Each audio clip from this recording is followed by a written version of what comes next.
मैंने आज एपिसोड आपण देखा पाइबे जबरदस्त सीन आपण देखा पाइबे। आज कार्तिक आसी कहते मम ए रिपोर्ट रे कौन लिखा अच्छी कौन सतरे भाभी माँ ए प्रेग्नेंट अच्छा कौन से माँ होगा जाऊँगी। आ भुवन देवी ए समय चालकर सहित मन दुख कर कहे अरे कार्तिक देशिका तुम मैंने जमा भी व्यस्त होनी ए रिपोर्ट रे एबे वर्तमान तिनाली प्रेग्नेंट ना किंतु भविष्य में से आगू निश्चय माँ हो पार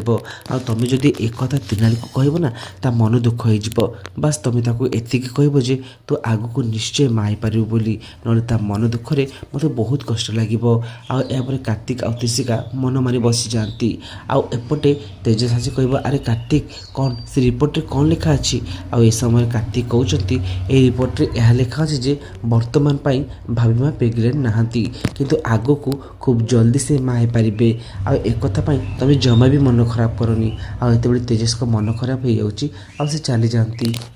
तिनाली कहते जे मत ए तेजस को सब कथा कहबार अच्छी नहले एमती से आशा बांधी रखि ना ना मुझे मन को भांगी पारिनी। आउ तिनाली जिते तेजस को सब सत कथा कहवाक जाऊे पुणी थे भुवन आसीजे आउ कहे तुम मान सहित मोर किसी इंपोर्टाट कथा अच्छी कहीं भुवन जाशुणी तिनालीर ए असली कथा तेजस पाखक न आसू बोली भावुची आ भवानी ए जानी सारी तिनाली आगक माँ हो पार